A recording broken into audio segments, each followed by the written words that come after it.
Hello दोस्तों, स्वागत है आप सभी का फिर से एक बार हमारे इस वीडियो में। तो हम अब आगे से कंटिन्यू करते हैं। तो अब है हमारा सिंधु घाटी या हड़प्पा सभ्यता। तो देखिए नेक्स्ट है हमारा सिंधु घाटी सभ्यता का काल 2500 ईसा पूर्व से 1750 ईसा पूर्व तक था। तो ये मोस्ट इम्पोर्टेंट है, तो आप इसको अंडरलाइन कर लेंगे। आई होप कि आप कॉपी पेंसिल लेके बैठे हैं। जैसे मैं आपको बताती हूँ तो आपको अंडरलाइन करना है।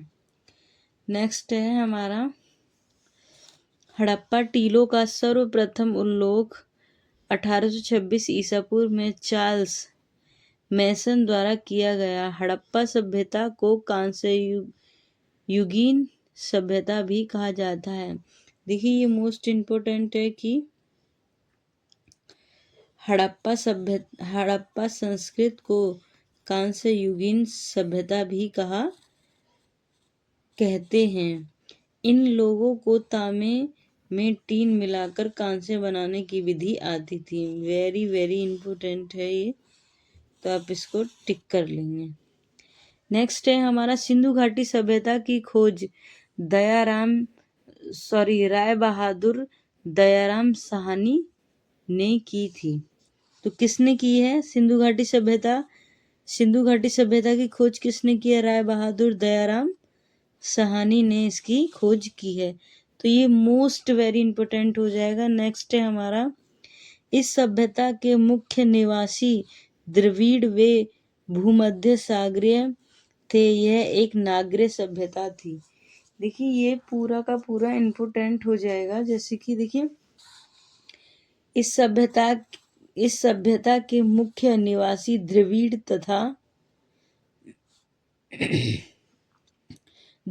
तथा भूमध्य सागरीय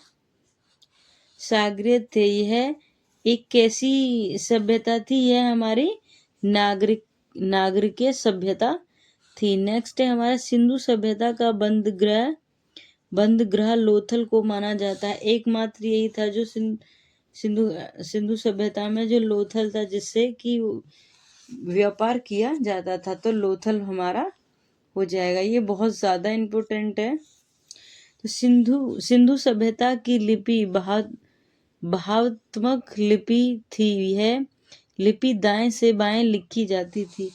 ये मोस्ट इम्पोर्टेंट है, तो आप इसको नोट डाउन कर लेंगे अपनी कॉपी में। सिंधु सभ्यता में नगर तथा घरों को बनाने के लिए ग्रिड पद्धति को अपनाई गई। कौन सी विधि अपनाई गई? तो ग्रिड पद्धति अपनाई गई। नेक्स्ट है सिंधु समाज कैसा था? सिंधु समाज मात्र सतमात्मक था। कहता था मात्र सतमात्मक था। ठीक है। मोहनजोदड़ो से एक कांस्य की मूर्ति नर्तकी मिली है। ये भी इम्पोर्टेंट हो जाएगा हमारा। पूछ लिया जाता है ये लोग मिठास के लिए शहद का उपयोग करते थे। किसका उपयोग करते थे? ये लोग मिठास के लिए शहद का उपयोग करते थे।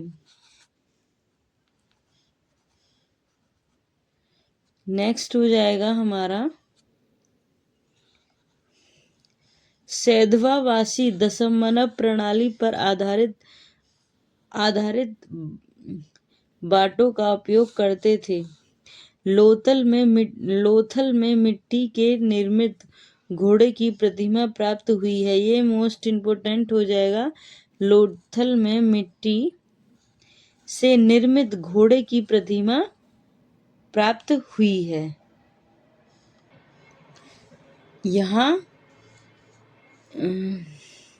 यहाँ गाय के साक्ष्य नहीं मिले हैं। सिंधु निवासी बतख को अधिक पवित्र मानते थे। ये मोस्ट हो जाएगा। Most important. जुते हुए खेत के साक्ष्य कालीबंगा से प्राप्त हुए। वेरी इंपॉर्टेंट है। मैं इस पे वी लिख देती हूँ। ठीक है।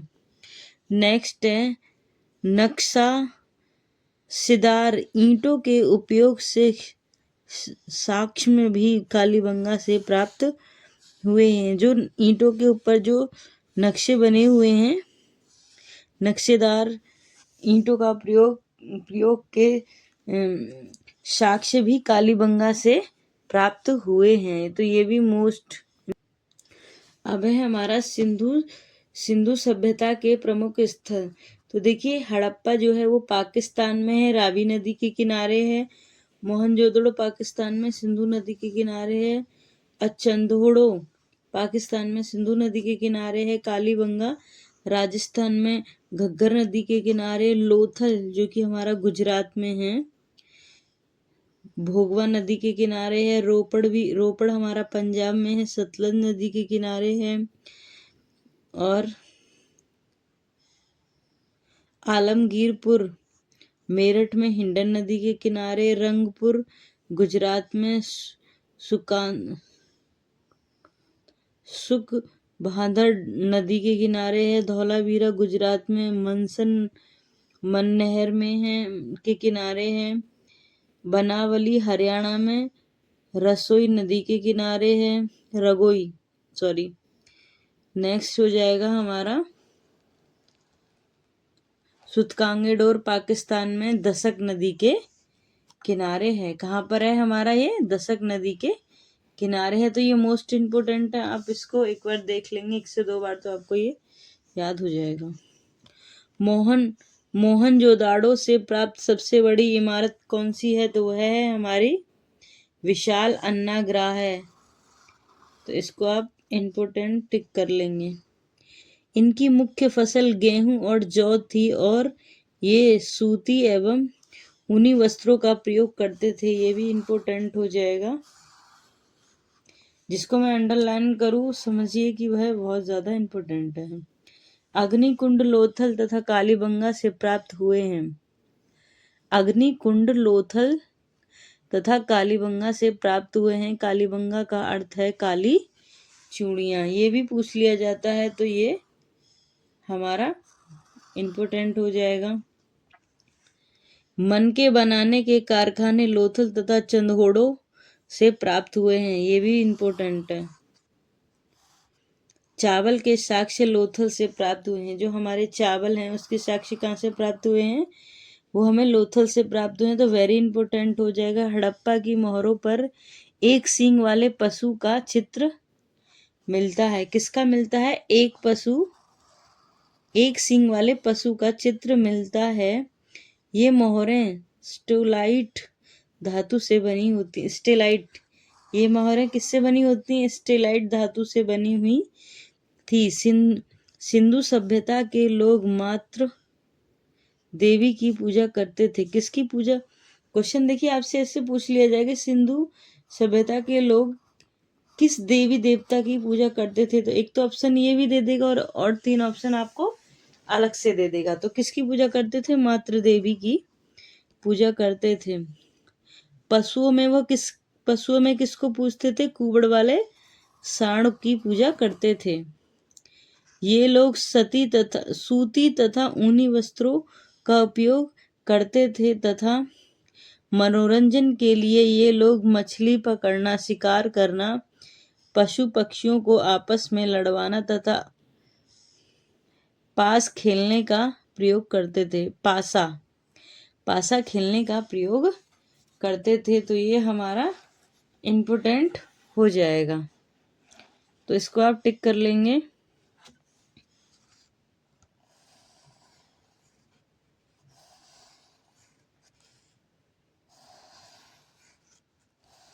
ठीक है, नेक्स्ट है हमारा, इनको तलवार का ज्ञान नहीं था तथा और आग में पकी हुई ईंटों को टेराकोट कहा जाता था। इन्हें किसका ज्ञान नहीं था? तलवार का ज्ञान नहीं था और आग में पकी हुई ईंटों को टेराकोट कहा जाता था। सिंधु सभ्यता में पर्दा प्रथा तथा वैश्यावृत्ति भी प्रचलित थी। इसमें जो सिंधु सभ्यता है हमारे, इसमें पर्दा प्रथा भी थी। ठीक है, नेक्स्ट, सिंधु सभ्यता के लोग लाल मिट्टी से बर्तन बनाते थे तथा उस पर काले रंग का डिजाइन बनाते थे। तो ये हमारा मोस्ट वेरी वेरी इंपॉर्टेंट हो जाएगा। नेक्स्ट है हमारा सिंधु सभ्यता के निवासी का कारण। सिंधु घाटी सभ्यता के निवास का कारण बाढ़ को माना जाता है। किसको माना जाता है इसके विनाश का कारण? बाढ़ को माना जाता है। ठीक है, यहाँ से शुरू होगी हमारी वैदिक सभ्यता। तो वैदिक सभ्यता को दो भागों में विभाजित किया गया है, ऋग्वैदिक काल और उत्तर वैदिक काल। ऋग्वैदिक काल का समय है 1500 ईसा पूर्व से 1000 ईसा पूर्व तक, और उत्तर वैदिक काल का समय है 1000 ईसा पूर्व से 600 ईसा पूर्व तक का इनका ये टाइम। तो देखिए, मैक्स मूलर ने बताया आर्य भारत में मध्य एशिया से आए थे और भारत में सर्वप्रथम पंजाब तथा अफगानिस्तान में बसे। कहाँ से आए थे ये? हमारे मध्य एशिया से आए थे, और भारत में सबसे पहले कहाँ बसे? पंजाब और अफगानिस्तान में। तो ये वेरी वेरी इंपॉर्टेंट क्वेश्चन हो जाएगा हमारा। नेक्स्ट है हमारा आर्य द्वारा निर्मित सभ्यता वैदिक सभ्यता थी। आर्य शब्द का अर्थ श्रेष्ठ होता है। क्या होता है? आर्य शब्द का अर्थ क्या होता है? श्रेष्ठ होता है। ठीक है, नेक्स्ट है हमारा आर्यों की भाषा संस्कृत थी और यह ग्रामीण सभ्यता थी। देखिए, एक जो मैंने अभी आपको ये वाला बताया, मैं आपको ये पढ़ा रही थी, एक मिनट रुकेंगे। आर्य की भाषा कैसी थी? संस्कृत थी और यह ग्रामीण सभ्यता। तो ये आर्य की भाषा संस्कृत थी और यह हमारी कैसी थी? ग्रामीण सभ्यता थी। और अभी मैंने आपको सिंधु घाटी सभ्यता पढ़ाया, तो उसमें थी कैसी थी? उसमें नगरीय सभ्यता थी, और इसमें हमारी कौन सी है? ग्रामीण सभ्यता थी। तो ये आपको ध्यान रखना है। नेक्स्ट है प्रशासनिक की इकाई को 5 भागों में बांटा गया है। जो ये है हमारी प्रशासनिक की इकाई, इसको 5 भागों में बांटा गया है। कुल, ग्राम, विश्व, जन और राष्ट्र। ये इम्पोर्टेंट है, तो इसको आप देखते चलेंगे। तो नेक्स्ट है ग्राम के मुखिया को ग्रामीण कहते हैं। ये तो हर कोई जानता है।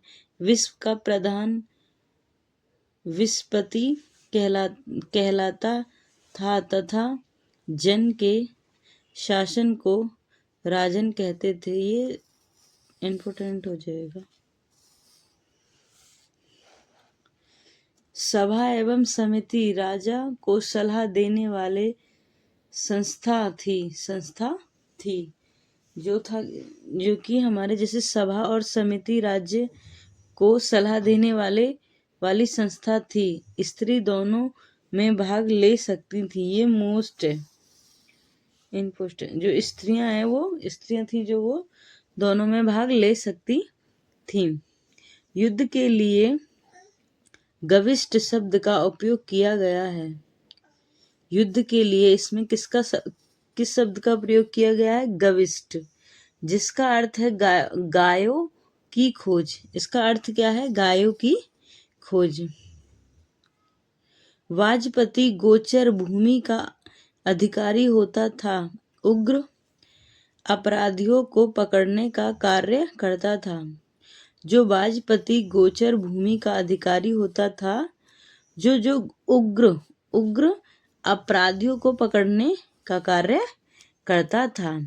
ऋग्वेद समाज को व्यापासक के आधार पर 4 वर्णों में बांटा गया है। जो हमारा ये ऋग्वैदिक समाज को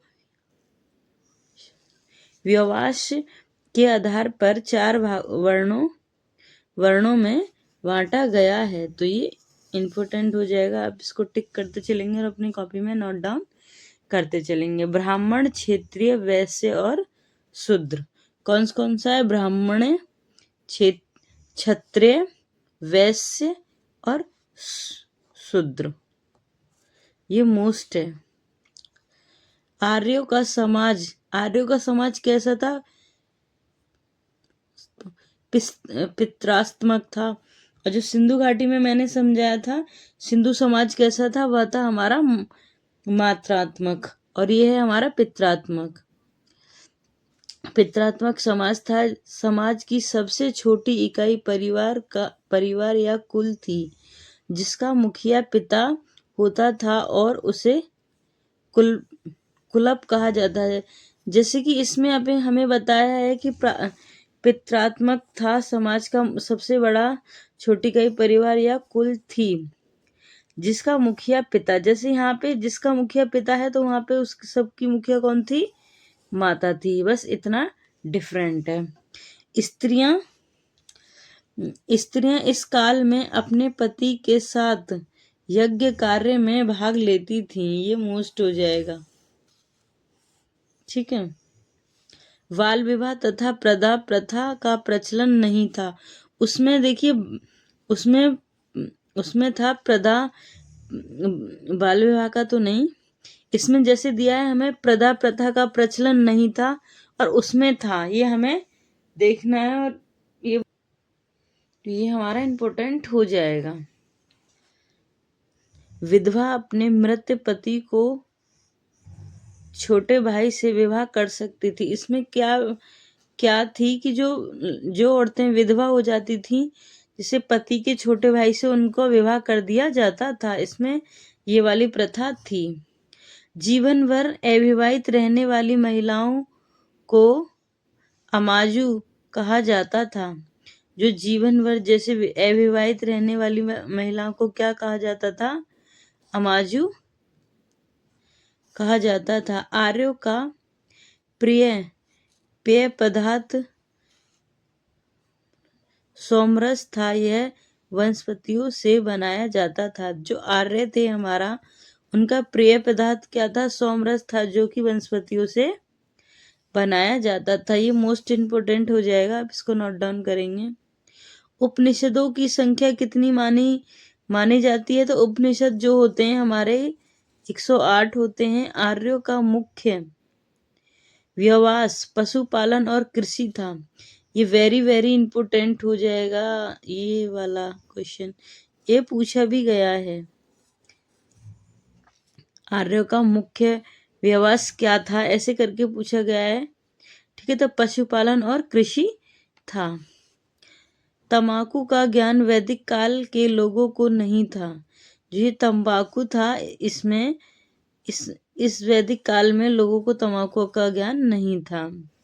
आर्यों का प्रिय पशु घोड़ा और प्रिय देवता इंद्र थे। ये मोस्ट इम्पोर्टेंट है, यहाँ से क्वेश्चन आया भी है, ये पूछा गया है। आप इसको टिक करें और अपनी कॉपी में नोट डाउन करें।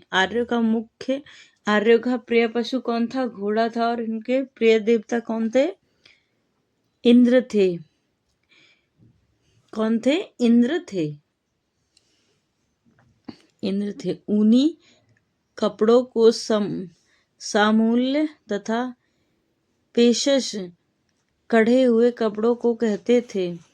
ऊनी कपड़े के सामूल्य तथा पेशश कढ़े हुए कपड़े को कहते थे। ये ठीक है, कोई दिक्कत नहीं इसमें। आर्य द्वारा खोजी गई धातु लोहा थी। आर्य द्वारा, जो आर्यों ने जिनकी खोज की, वह थी लोहा थी, जिसे श्याम अयस कहा जाता था तथा तांबे को लोहित अयस कहा जाता था। जिसे श्याम अयस कहा जाता था तथा तांबे को लोहित अयस कहा जाता था। गाय की हत्या करने वाले के लिए मृत्युदंड था। देश से निकालने का प्रबंध था। जो गाय की हत्या करते थे उनके लिए मृत्युदंड था और देश से निकालने का प्रबंध था। ऋग्वेद में उल्लेखित सभी नदियों में सरस्वती नदी को सबसे महत्वपूर्ण तथा पवित्र माना गया है। जो ये जो ये सरस्वती नदी है हमारी, इसको सबसे महत्वपूर्ण तथा पवित्र माना गया है। ऋग्वेद में गंगा नदी का उल्लेख 1 बार तथा यमुना नदी का उल्लेख 3 बार हुआ है। इसमें सिंधु नदी का उल्लेख सबसे अधिक हुआ है। तो यहाँ पर खत्म होता है हमारा ऋग्वेदिक काल और यहाँ से शुरू हो जाता है उत्तर वैदिक काल, जो कि 1000 ईसा पूर्व से 600 ईसा पूर्व तक था। ठीक है। उत्तर वैदिक काल में इंद्र के स्थान पर प्रजापति देवता सबसे प्रिय हो गए। जो हमारे उत्तर वैदिक काल में इंद्र के स्थान पर कौन से देवता वो हो गए? प्रजापति देवता सबसे प्रिय हो गए। उत्तर वैदिक काल में वर्ण व्यवस्था जन्म के आधार पर तय होने लगी। जन्म के स्थान पर वर्ण व्यवस्था जन्म के स्थान पर तय होने लगी। उत्तर वैदिक काल में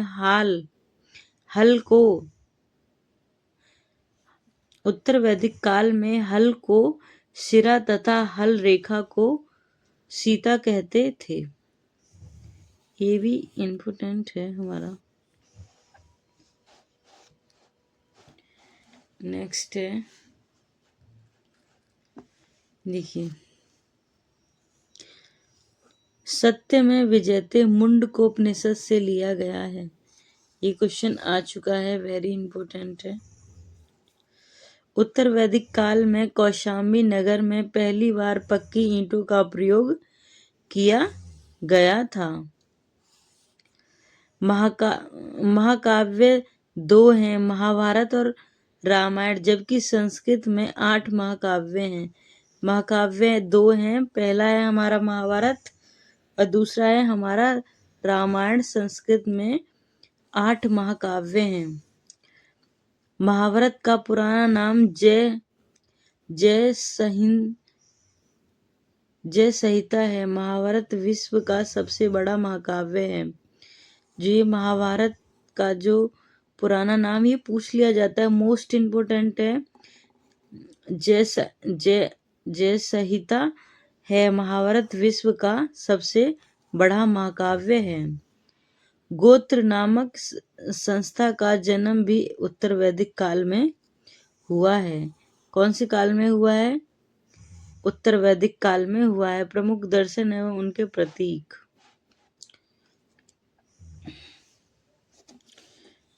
अब ये यहाँ से आ रहा है हमारा, देखिए मैं आपको बताती हूँ। ठीक है। योग दर्शन पतंजलि का है। न्याय दर्शन गौतम ऋषि का है। चारवाक दर्शन चारवाक का है। संख्या दर्शन कपिल मुनि सबसे प्राचीन जो है उनका है। पूर्व मीमांसा जैमिनी राय का है। उत्तर मीमांसा बादरायण का है। और वैशिष्ट दर्शन कणाद या उल्क का है। तो यहाँ था हमारा उत्तर वैदिक खत्म होता है और उसके बाद नेक्स्ट वीडियो में हम लेकर चलेंगे जैन धर्म से। मैं आपको नेक्स्ट वीडियो में तीसरी वीडियो में मैं आपको जैन धर्म से संबंधित चीज़ें करवाऊंगी। देखिए जो मैंने ये बताया है ये बहुत इम्पोर्टेंट है। आप इनको अपनी कॉपी में नोट डाउन करें और 1 से 2 बार पढ़ेंगे तो आपको ये बिल्कुल मस्तिष्क में बैठ जाएंगे। तो देखिए अगर आपको वीडियो अच्छी लग रही हो तो आप मेरे चैनल को सब्सक्राइब कर दीजिए और कमेंट करके बताइए कि आपको वीडियो कैसी लग रही है।